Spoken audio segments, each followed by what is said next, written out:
નમસ્કાર અમારા દિલથી વાલા પેન્શનર મિત્રો, નિવૃત્ત કર્મચારી મિત્રો, ભાઈઓ તથા બહેનો, સ્વાગત છે આપ સૌનું આપણી આ યુટ્યુબ ચેનલ ભાવેશ મકવાણા ન્યૂઝમાં।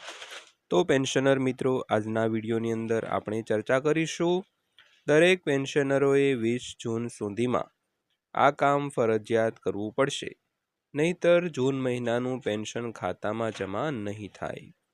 તો પેન્શનર મિત્રો, કયું કામ છે જે તમારે 20 જૂન સુધીમાં કરવું પડશે, નહીતર આવતે મહિને એટલે કે આ મહિનાનું જે પેન્શન આવતા મહિને આવશે એટલે કે જૂન 2024નું માસનું જે પેન્શન છે તે તમારે જમા થશે નહીં। તો આજના વિડીયોમાં અંત સુધી બન્યા રહેજો, એટલે બધી જ માહિતી તમને વ્યવસ્થિત રીતે સમજાઈ જશે। તો વાત કરીએ પેન્શનરો માટે આજે એક ખૂબ જ મહત્વપૂર્ણ અને ચિંતાજનક માહિતી સામે આવી રહી છે। તો જો તમે પણ દર મહિને પેન્શન મેળવો છો તો આજનો આ વિડીયો તમારા માટે ખૂબ જ અગત્યનો સાબિત થઈ શકે છે, કારણ કે હાલમાં પેન્શનરો વચ્ચે એક ચર્ચા ખૂબ ઝડપથી વાયરલ થઈ રહી છે। તો 20 જૂન 2026 પહેલાં એક જરૂરી પ્રક્રિયા પૂર્ણ કરવામાં નહીં આવે તો જૂન મહિનાનું પેન્શન અટકી શકે છે અથવા પેન્શન જમા થવામાં વિલંબ થઈ શકે છે। તો આખરે આ પ્રક્રિયા શું છે, કોને કરવી પડશે અને શું ખરેખર પેન્શન બંધ થઈ શકે છે અને પેન્શનરોને હવે શું કરવું જોઈએ, આ તમામ પ્રશ્નોના જવાબ આજે આપણે આ વિડીયોમાં વિગતવાર જાણીશું। તેથી વિડીયોને ખાસ કરીને અંત સુધી જરૂર જોતા રહેજો, કારણ કે અંતમાં હું તમને કેટલીક એવી અગત્યની માહિતી પણ આપીશ જે દરેક પેન્શનરે જાણવા જેવી જોઈએ। તો ખાસ કરીને 20 જૂન સુધીમાં કયું કાર્ય કરવું પડશે તેની તમામ આજના વિડીયોમાં વિગતવાર વાત કરવાના છીએ, તો આજનો વિડીયો તમે ખાસ કરીને અંત સુધી નિહાળી લેજો। તો વાત કરીએ તો સરકાર અને બેંકો દ્વારા સમયાંતરે પેન્શનરોના રેકોર્ડ અપડેટ કરવાની પ્રક્રિયા હાથ ધરવામાં આવે છે। તો તેનો મુખ્ય હેતુ એ રહે છે કે પેન્શન યોગ્ય વ્યક્તિ સુધી પહોંચે છે અને કોઈ પ્રકારની છેતરપિંડી કે ટેકનિકલ સમસ્યા ઊભી ન થાય। તો આ માટે સમયાંતરે નીચેની બાબતોની ચકાસણી કરવામાં આવે છે।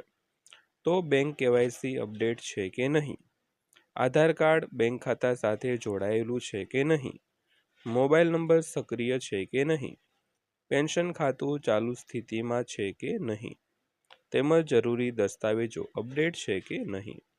જો આમાંથી કોઈ માહિતી અધૂરી હોય તો પેન્શનની ચૂકવણીમાં સમસ્યા ઊભી થઈ શકે છે। તો આપણે આ બધા મુદ્દાની વાત કરી, તો એક પણ મુદ્દામાં કોઈ પણ જાતની ખામી હોય, અધૂરી હોય તો તેને લીધે તમારી પેન્શન ચૂકવણી છે તે પ્રક્રિયામાં એક સામાન્ય એવી અને એક મોટી એવી બંને સમસ્યાઓ છે તે ઊભી થઈ શકે છે। ત્યારબાદ વાત કરીએ તો કેવાયસી કેમ જરૂરી છે। તો ઘણા પેન્શનરો હજુ પણ કેવાયસી પ્રક્રિયા અંગે પૂરતી માહિતી નથી। કેવાયસી એટલે કે નો યોર કસ્ટમર।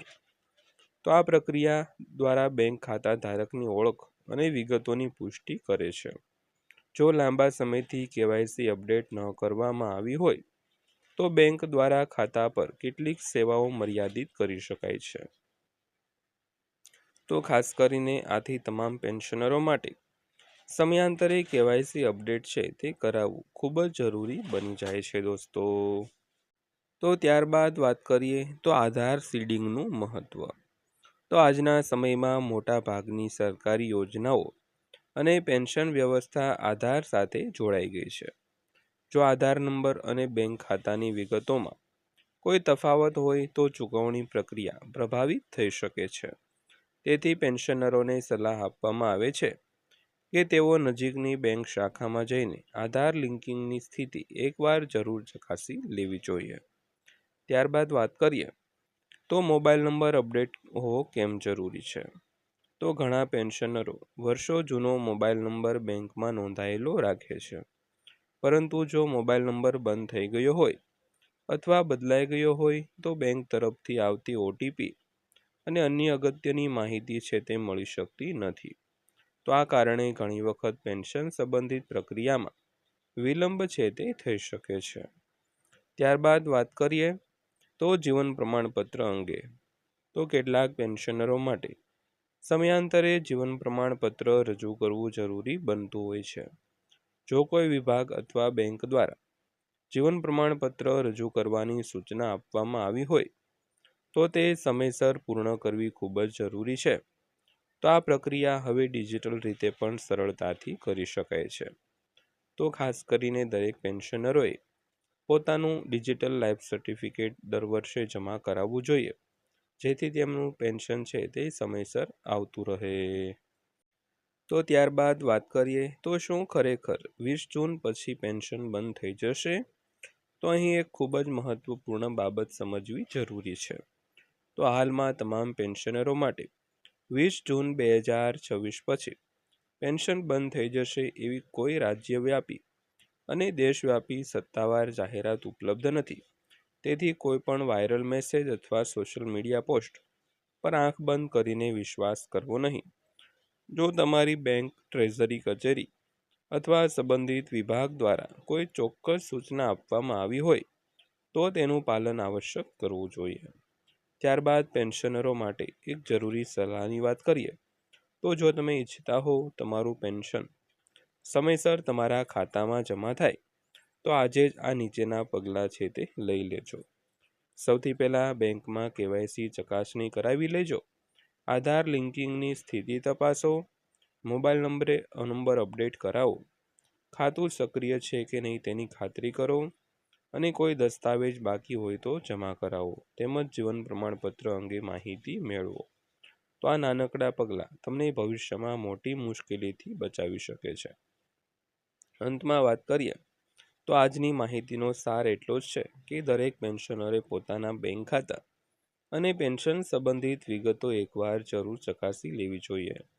કોઈ પણ અફવા પર વિશ્વાસ ન કરો અને માત્ર સત્તાવાર માહિતીને આધારે જ નિર્ણય લો. તો જો તમને આ માહિતી ઉપયોગી લાગી હોય તો વિડીયોને લાઈક કરો, શેર કરો અને એવા દરેક પેન્શનર સુધી પહોંચાડો જેમને આ માહિતીની જરૂર હોય. તો ચેનલ પર નવા હો તો સબસ્ક્રાઇબ કરી બેલ આઇકોન જરૂર દબાવો, જેથી પેન્શનરો અને સરકારી કર્મચારીઓ સંબંધિત દરેક મહત્વપૂર્ણ અપડેટ્સ સૌથી પહેલાં તમને મળતી રહે.